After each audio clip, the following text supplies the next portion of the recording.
Happy Wednesday, and thank you for joining us. I'm Stacy, the teacher marketing manager at ClassTag, and I'm joined by an amazing educator who I'm going to allow to introduce herself.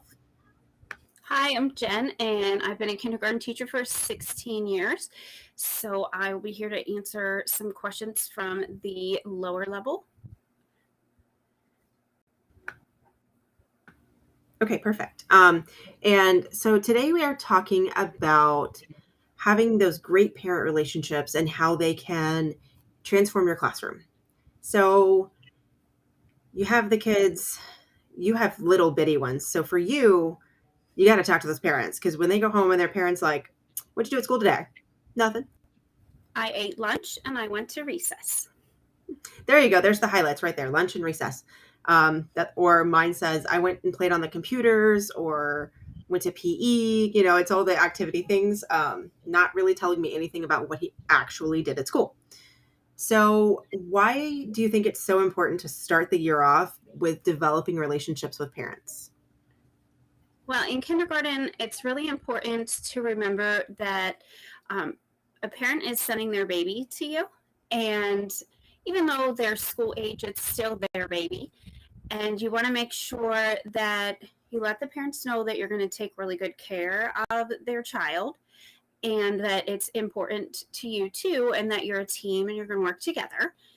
So before the year starts, I like to send out a ClassTag invitation to everybody ahead of time so that I can introduce myself before they come to orientation. We have an orientation usually the day before school starts, so they can come in and meet us. But, some parents work and they're not able to make it. So it's nice for them to connect with me on ClassTag first so that they know there's always a way to get a hold of me. And ClassTag is nice too because it's not as formal as an email, so they can send kind of like a text to the teacher. And it can be really short. You can introduce yourself. You can send a quick message. You don't have to feel like the pressures of a formal email, and they know how to get a hold of me right away. I think you hit on something really important. Just because a parent can't be there at the meet the teacher, it doesn't mean they don't care. Some parents work night shifts, they work, all these odd shifts, and some of them are away from home. So there might be one parent at home and one's, off working for a couple of weeks at a time. So, it's easy to assume that parents don't care when the reality is they do. They're trying to do everything they can to take care of their kids. So how do you specifically make sure you're building relationships with those parents, the ones that aren't at the events? I always try to lead with the thought process that every parent is doing the absolute best that they can for their child, and that's not going to be the same for every parent.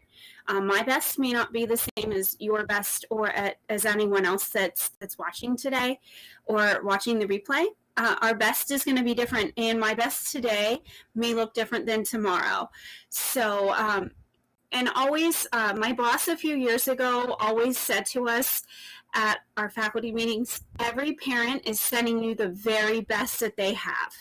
Every child is it's the very best that they have, and we need to take that child and nurture what they brought and go from there. And that has always stayed on my heart every year since that principal said that to me, and that was very, very early in my career. At every early faculty meeting, she would say that, remember, tomorrow when the kids come, that's the very best that parent has to give, and keep that in mind as you're starting your year, because we don't all start with the same tools, but it is our job as educators to inspire those children, work with those families, and we all have different obstacles we're overcoming. And again, they change weekly, daily, hourly. We need to just make sure that we're being an ally to the parent. Like, hey, we're here, we're on your team. We want you to know that we care about your kid no matter what. We're not against you. Sometimes it can feel like that. So we want to just make sure we're leading with positive words and positive communication. Yeah, I absolutely agree. And, in my experience as a parent of a little one, I found myself asking my son's teacher a lot of questions that I felt like were dumb questions. Like, okay, how do you get him to just do what you say? Like, what is it you're doing that I'm not? Because, I teach kids, but I teach middle school kids. Like, little bitty kids are totally different. And, for a parent with a child who's autistic or who has certain things, teachers have been trained on how to deal with those. So, do you get a lot of questions from parents like that? Like, how do you do this? Because I can't do it the way you can. Uh, and I'm a parent too, and my kids don't always listen to me either. Parents will say, "You're so lucky. You're a teacher, and your kids can just listen." My kids are just kids too. So sometimes remember, parents, if you're a parent and listening, you're your child's safe space, and you're going to see your child act differently at home than I'm going to see in the classroom. Your child may have a different type of behavior at school because they're in a different environment, a different situation, and when they're at home, they can feel more like themselves and express some of their more true emotions. And sometimes at school, I'm not going to see that. And you can ask anyone that knows me. I'm one of the most structured people that you'll ever meet. A lot of my colleagues and my bosses will tell you that. And so my day is very structured. And when you're at home, uh, sometimes it's just not possible. You can't run on a daily schedule that has lunch at exactly the same time and the exact same recess. And you're not going to have a specials teacher every day at your house. So my home schedule is not as structured as my work schedule is. And having a structured schedule does help that for everyone. Because if lunch changes its time by 5 minutes, every stomach in the class knows that. And the kids will say, "Well, I'm so hungry." And even if it's just something simple, like, "Oh, we had an assembly, so that we're running 5 minutes behind so they can set up," the kids know. And parents don't always have that luxury of explaining it so simply. We run on a very tight schedule because we're not just one unit, there's lots of units in a school. But I always tell the parents there's no silly questions. I do use my office hours on Class Tag to kind of set some boundaries because I am a person too, and you are going to need time to sleep. It's really important. It sounds silly, but you do. But if you need to ask a question, please ask it. And I always do open. And I was just telling, I have a new teammate joining my team this year, and I was just telling her on Monday, I start off my orientation with, I am a self-proclaimed oversharer when it comes to information about my classroom. I would much rather you know than be sitting at home thinking, I have no idea what she expects. I have no idea what I'm supposed to be doing. I don't want you to feel like that. As a kindergarten teacher, part of your job is to be teaching the parents too. Not that they don't know, but school is a new experience for a lot of people, and I want them to feel confident and welcome in the system. I want their first year in the classroom to feel like they know what they're doing and that it's a positive experience because it's their first one and you're going to build upon it. And I want them to feel like, wow, this is great. I can't wait to have more experiences in this school district. I think that's amazing. You really want those parents to feel welcome. But you said something about setting boundaries because you're a person too. And I think that's an important thing to say to teachers is that it's okay to set boundaries and you should. Um, how do you establish your boundaries at the beginning of the school year to let parents know, hey, I'm available, but I'm not available 24/7? It's really hard because you know that some of the parents worry about their kids, about doing the wrong thing. They don't want to upset you. They don't want their child to get in trouble. And as a teacher, some of that stuff weighs on your mind. And the nice thing about Class Tag's hours is that there's just a friendly little message at the top of the screen when parents go to message you. And it just says, the teacher's not available right now. It may take extended time for them to get back to you. And it won't alert your phone or however you have it set up. You don't have to feel that pressure that there's messages waiting for you. And it really depends on your personality. Some teachers are okay with, I'll check my email in the morning and deal with things in the morning. Other teachers have a personality that they're like, I'll answer some of the little questions at night before I go to bed, and then I'll have more time in the morning. You'll have to find situation that works well for your personality or for your family style, whatever works well at your house. You don't want to be answering messages all night. And I know in some of our class tag meetings, we've talked about parents that work night shift, and they're not trying to be rude. They're just, that's their life schedule. And they care about their kids too. So try not to get all up in arms all the time. People might be messaging you at 3 a.m. because that's when they got home from work and checked their child's folder and they were like, oh my gosh, there's a test and I didn't know. So try not to assume all the time that people are intentionally trying to bother you or, out to get you. Try to always lead with kindness. Again, they're sending you the best they have and they're doing the best that they can. So try to, look a little deeper into the situation and see if there's something you can do to help with that. Like, oh, that's right, you do work night shift. I understand if you message me, then just understand it might take me a little while longer to get back to you. In my district, we have a 24-hour rule. We're supposed to try to get back to parents within 24 hours. If your district has that, it might be important to mention that to parents or have that like in your newsletter so parents are aware that instruction is important and that's your first job is to be teaching. So you're not going to be responding immediately when you get a message. Yeah, I think that's a great point. And for teachers that are like me, if I didn't turn my office hours on, if a message came in at 11 o'clock at night, I would answer it because that's just my personality type. I don't want to leave it there because what if that parent is worried about their child? Like you said, I would answer it all night long. So for those that share, that mindset with me, set the office hours, set your boundaries because you're going to save yourself. And it also lets those parents know, I haven't forgotten you. I know you're there. So it's okay to do that. Like, don't be afraid to set up those boundaries. It's healthy and you need to. It is possible to care too much. Not too much in general, but so much that it is impacting your own sleep schedule, which will then impact your ability to be an effective educator the next day. Yes. I know when I was tired, I was cranky and my students knew that too. So I could tell them, okay, I'm a little tired today.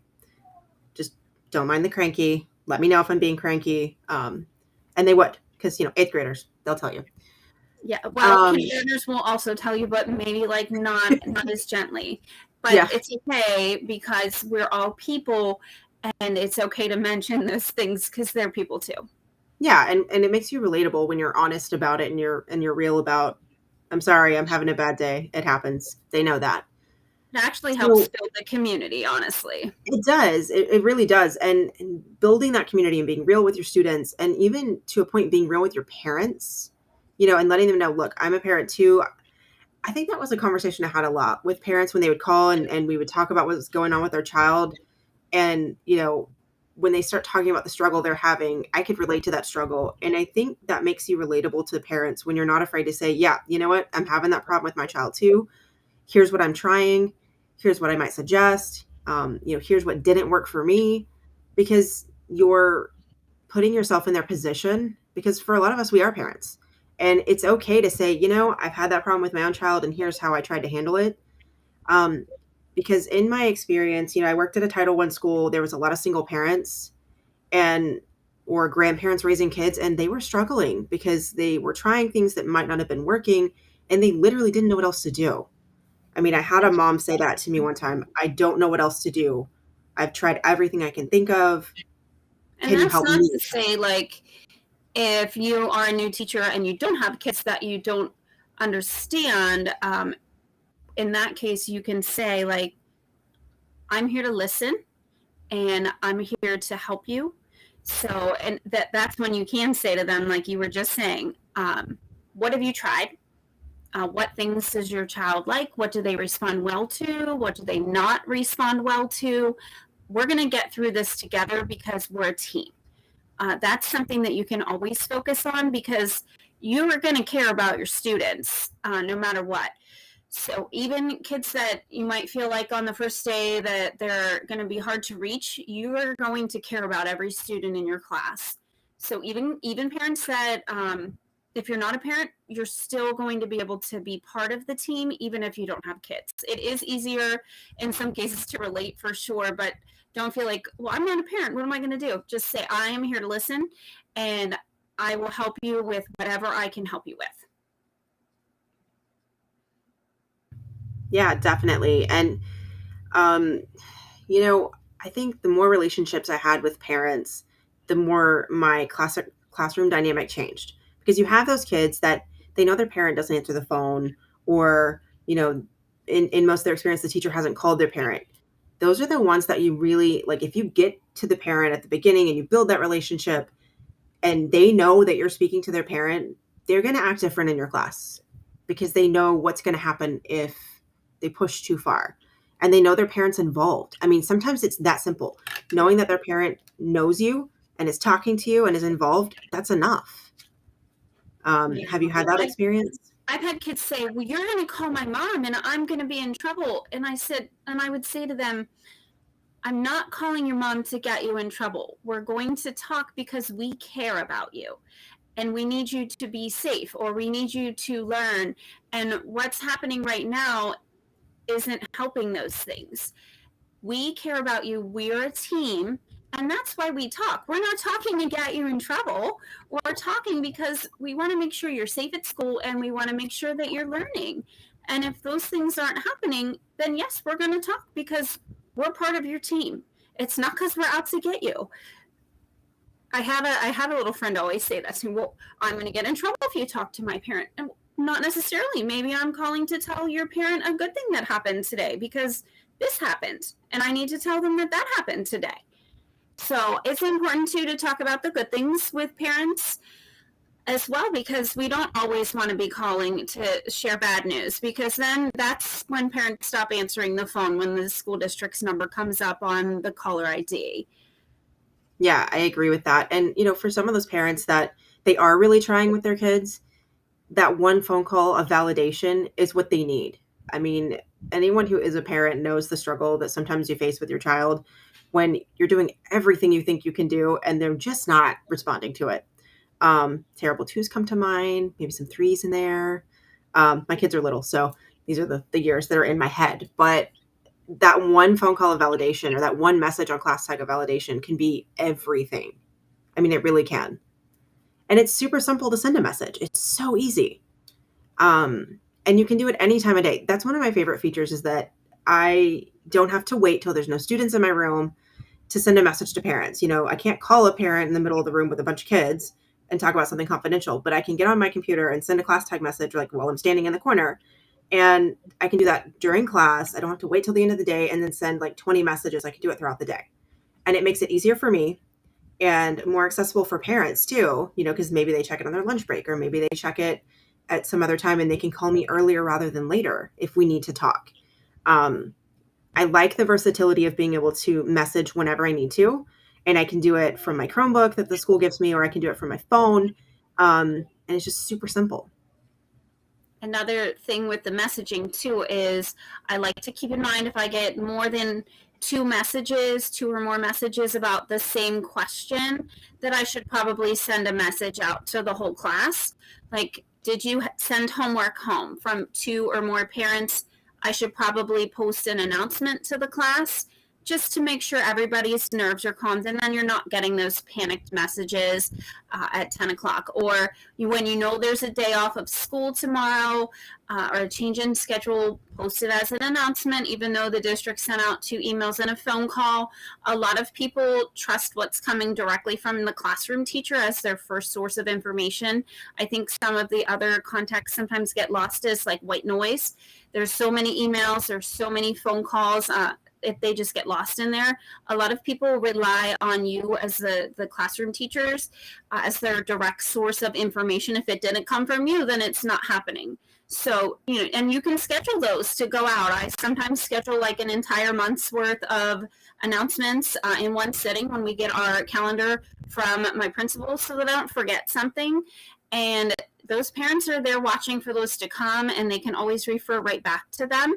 So that's another way to keep those relationships with the parents. They're counting on that ClassTag app to keep them where they need to be.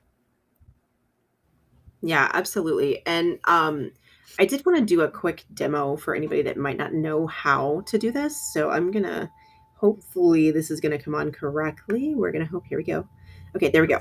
All right. So I will feature a couple of things. One that viewers may not know at this moment is that you now have access to all of the lovely themes that we've got going on. I'm a huge proponent of themes. You'll hear this if you've watched me on any lives, you'll know this about me. To change your theme, if you go into settings, you scroll down and you go to this Class Tag Plus I was pretty themes, excited about this have access to myself. all of these. And there will be new ones added as we start the school year. Last school year, it was like every month we got a new one, and they're all beautiful. And each one of your classrooms can have a different theme. So get in there, play with them. I'm going to change this one because I can. And so use the themes. It's a great way to make your online class feel like home to you and give some personality to your class. We all decorate our classrooms to show our personality, so why not decorate your online space as well? I already So, changed mine to space to match my classroom theme. oh, I love the space one. It's amazing. I'm a huge tech and like STEM teacher, so space was right up my alley. Themes are Agreed. totally my thing too. Yes, and I had a different one for every class, and I'm not sorry about it. So, if you wanted to send a message, easy way to do it. This little purple bubble up here. You can just click on it and you'll see your messages in here that you've already sent, or you can do start conversation and you can send a message this way. Now, one thing that you can do now is you can do one message or you can do multiples. So like if you wanted to send a message to a group of users, you could do that by clicking, just selecting multiple people and send a group message, which is awesome because I know for robotics, I had groups of kids that work together. So being able to send that message to multiple people at once was wonderful. Instead of having to message each individual parent, like, this is what we're doing. That was a life-saving thing for me. So you can send an individual message or group messages, which is fantastic. And you just Can you select show them. the themes again when you're finished in this section? Yes, I will. So you select them, you hit create. Whoops, if I click the right button there, type your message, hit send, and it's that simple. And I mean, I could send a message in like 1 minute. And if it was something that I was sending the same message to multiple parents, like, hey, I need to talk to you about, I have concerns about your students' grades. Can you message me back? That might be a message I could copy and just paste with different parents if I wanted to do that way. Or maybe I have some like canned messages that I have on a Google Doc or something because I send them all the time. So it doesn't have to take that long to send a message. It's really, really simple if you make it simple. Some of us like to make it difficult, me included, but it doesn't have to be. Okay, so let's go back to those beautiful themes. All right, so you go to the class settings, make sure you're in your classroom. Go to the settings, go down to Class Tag Plus themes. And just because you said space, now we have to set space. So you click on the one that you want, hit save. Oh, and there it is. Totally. That's why I said you were my favorite person the other day, because I discovered that space was in there. I love space. I love this theme. This was my robotics theme. So, and this is free for all users now, which is amazing. Okay, so let me turn that demo back off. We may go back to it in a minute. But I wanted to ask a question. We talk about why it's important to have good relationships with parents, but one thing that we really don't address is the bad relationships. I know I've had some kind of stressing relationships with parents, and I think that's what I'm getting at is bad relationships with parents can be very stressful, and I think it can kind of create chaos in your classroom. Would you agree? Yes, it takes work to maintain and establish relationships with parents. And I was just looking, there's a comment in the Facebook chat to be open with parents. It's not easy to have difficult conversations with parents. It's not easy to have a difficult conversation as a parent. And a lot of times when I talk to parents, I say to them, I want to have this conversation with you because I spend a lot of time with your child. And if I don't tell you this, no one's going to be able to tell you this. And I want to help your child. That's what my job is. And I care about them.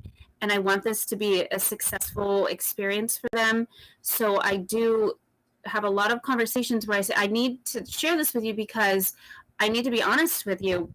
Because if I'm not honest with you, then I'm not doing my job.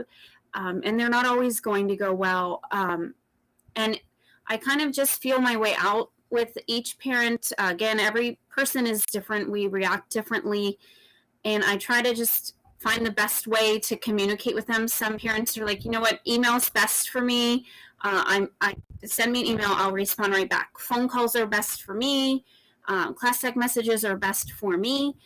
I kind of try to keep notes on those things. If it's extremely difficult, you can involve your administrator. Hopefully, you have a supportive administrative team at your school and they can help you. Our guidance counselor will sometimes get involved as well. And he can, because we have some other services too for kids that need some extra support. So sometimes our guidance counselor will either sit in on parent conferences if it's an in person meeting, or we also have some like different kinds of parent services that we have for kids, and the parents come in and meet, and our team will meet with them as well. But if you're in a situation where you feel unsafe, you should not meet with someone by yourself. You would always want to contact someone else on your team at your school. And every school has their own kind of setup for how that works. And if you're a new teacher, you would want to check with your mentor or with your administrator and find out what that is ahead of time. And just say, like, I'm not anticipating something happening, but I want to make sure that I know what to do just in case something would come up, because I want to make sure that I am informed and I can support my students in the best way possible at all times.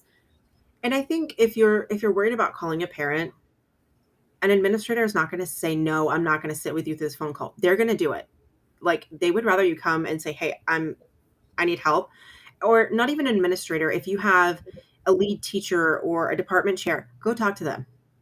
They will not hesitate to sit through a phone call with you or help you through a situation. And I know several teachers in my old school had a situation where a parent was like screaming at them and cussing at them on the phone.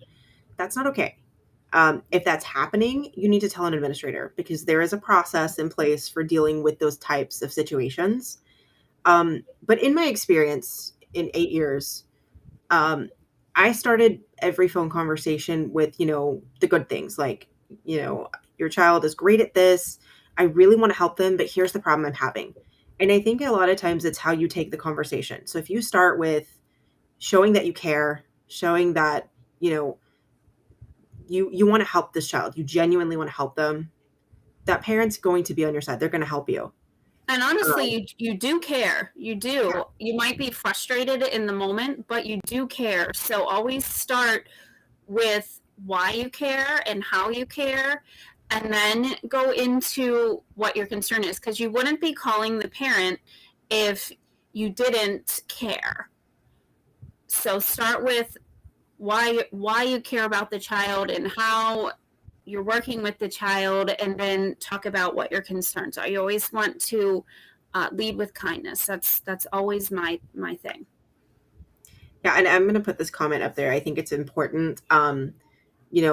When you're meeting with a parent, it's always a good idea to have someone else in the room. It protects you, it protects them.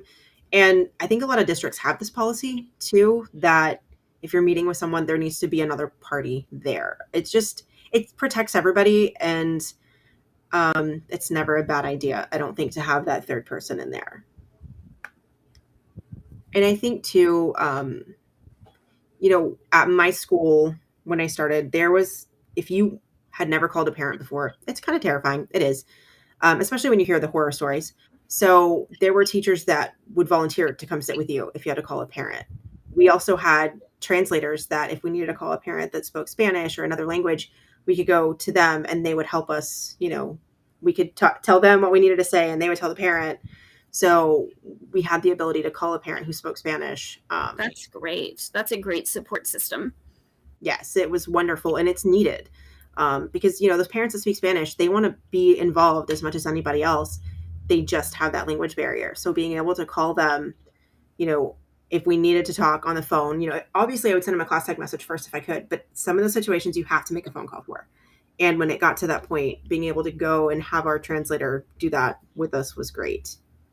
That's great advice. If you need that kind of support, make sure you investigate ahead of time and see if you do, because you want to include the parent, not immediately exclude them and make them feel like, well, they can't even talk to me. They don't know. Now I can't help because I don't even know what they're saying. You want to make sure you know your students and their families so that you can make them feel included right away. And having the translator is going to immediately make that parent feel like, wow, they really care about me. Yes, definitely. And so my last question, has partnering with your parents helped you to work and stress less than before? 100% yes. It's not always easy, but at the and some of the hardest things about your job are not going to be easier, but you're going to feel more fulfilled about what you're doing. And going in education, you know that it's not an easy job. We don't teach so we can be rich. In terms of money, we teach so that we can make a difference, because that's what teaching is about. It's about making our community better. It's about helping people and children. And so you know that going in, you're not going to be a millionaire being a teacher. We already know that. And so when you work with your parents and you get those notes at the end of the year, I got one this year that was a card that was written front and back with just such nice things to say. And I was doing my job. And it's just nice to have someone say, like, thank you for caring about my child, for taking the time out of your day to make my child feel like part of your community. Like, those are the moments that you're going to remember forever. And I have a box in my room. It's the Good Feelings box. And when I get those notes, I put them in the box. And you're going to have days where you're like, I don't know about this. I'm not sure if this is for me anymore. Go to the Good Feelings box. You open those cards up and you read them. Sometimes they're from parents. Sometimes they're from kids. Sometimes it's a nice note from your principal or your administration, and you put them in that box and you read them, and you remember why you're there and who you're there to spread your impact upon. And the parents, so they see you, but just be honest with them. I know there's been a lot of comments about that in the Facebook chat. Just be honest with them. You're there for their child. You're part of their team. You want this to be a good experience for them, but especially for their child. Yeah, definitely. And I don't think, as a parent, when the teacher's like, "Oh, your child's so amazing," and I'm like, "Which child are you talking about?" Because I don't think it's mine. I've never questioned them though. Like, did he do what they said he did? No, never, not once, not once. And I think that's the thing. Like, most parents are going to believe you, and even if they have questions, they're going to ask their child. But don't be afraid to call and ask and talk to them. As long as you're trying to help and you're legitimately concerned, which we know you are, you're going to be fine. And you're not going to have all the answers all the time. You're not. We don't. I'm going to be starting my 17th year. I learn new things. We're always going to be learning new things. We're going to meet new students that we've never had situations like before. Always be willing to try something new, something different, find something new. Because you're not going to know everything, and it's fine not to know everything, because you're not, and learning something new is going to make you a better teacher. I absolutely agree.